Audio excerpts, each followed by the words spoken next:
Welcome to Echoey Massive Beers. My name's Matt.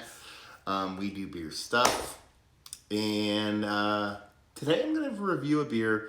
I can't believe I've never reviewed it before. I'm pretty sure I did. I just never posted it. Maybe. I don't know.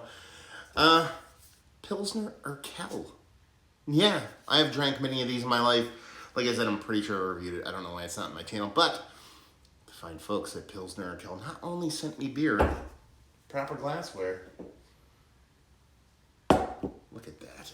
So I figured I'd do it a review because I am back in the shed. It's actually been almost like a 3-week hiatus for me in the shed, prepping for Beer-Tube Palooza, and then, yeah, now we were 3 weeks removed.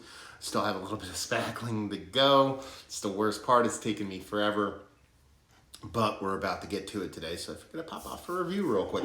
Pilsner Urquell, a classic seminal Pilsner in the Pilsner world. Czech Republic, Czech Pils. The original Pilsner brewed the original way. Comes in at a whopping 4.4% alcohol by volume.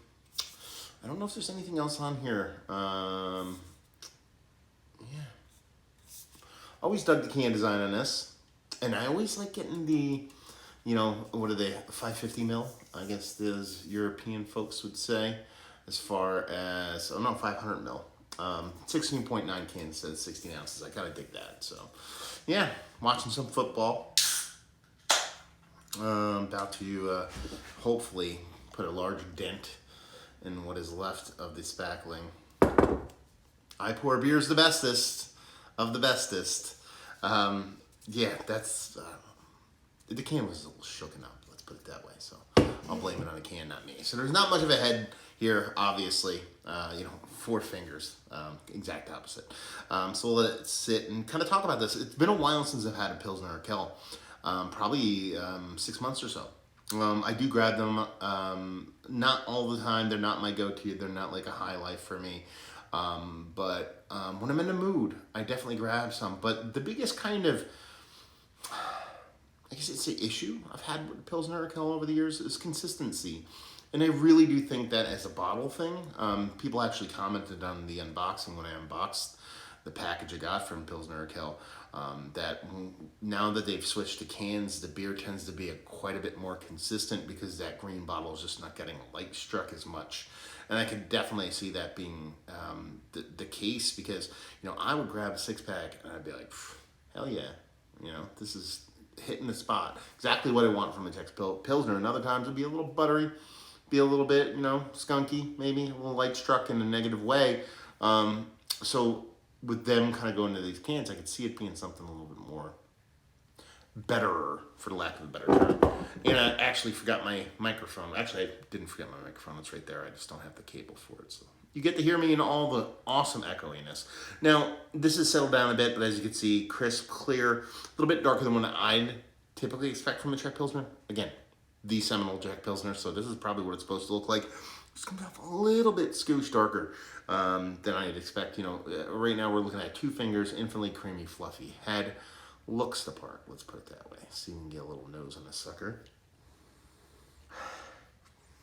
I mean, it smells exactly what I think a Czech Pilsner should smell like.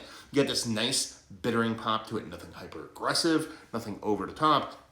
But it has this nice kind of zazzy, kind of old school, kind of Czechy Pilsner-y kind of nose to it, in combination with this nice kind of slightly elevated kind of Pilsner maltiness. Like there's a little bit of extra something in there, kind of, something a bit more robust over just a plain, just kind of Pilsner malt. Bring not a malty, overly malty kind of nose to it, but something a little bit more robust than what you'd expect from an American or old school super crispy Pilsner. It's more of just a base, rich, bittering kind of Czech Pils. On the nose. Let's dive in. Cheers, y'all.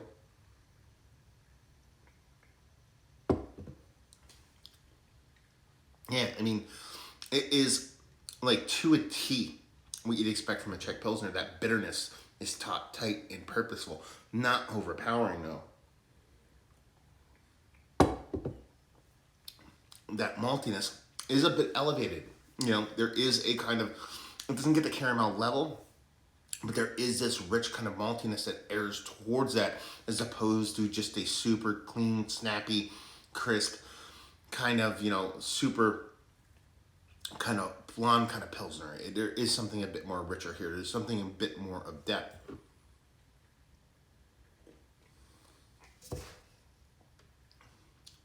Super crisp, super clean. Doesn't have that kind of a little bit of kind of, whether it be a light struck thing, or sometimes there even is a slight diacetyl kind of thing that I can get from Pilsner Urquell. This one is really not lacking that. Now, it does have a little bit of time on it.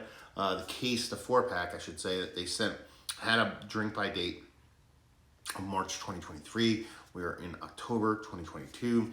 You're assuming they canned this in March 2022. So this has, about 3 months or so on it, 6 months on it, 7 months on it. But it should be a beer that could kind of stand up to that time.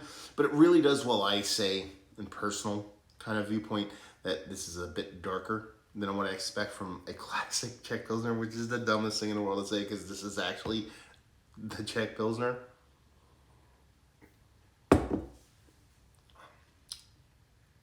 It gives you the best of both worlds. It really does. It gives you a nice, purposeful maltiness without being heavy. Not crispy, but it's still uber drinkable as a Pilsner should be. It gives you that nice, kind of classic Czech Pils bittering, Sazi up in his piece, with this nice, beautiful kind of poppy of bitterness that doesn't, it lingers, but it's not too heavy-handed. And a super great drinkable package. Listen, is this the best Pilsner I've had as of late? It's in the conversation. I personally wouldn't put this up there in Mount Rushmore status for me. There's some that do it a little bit better.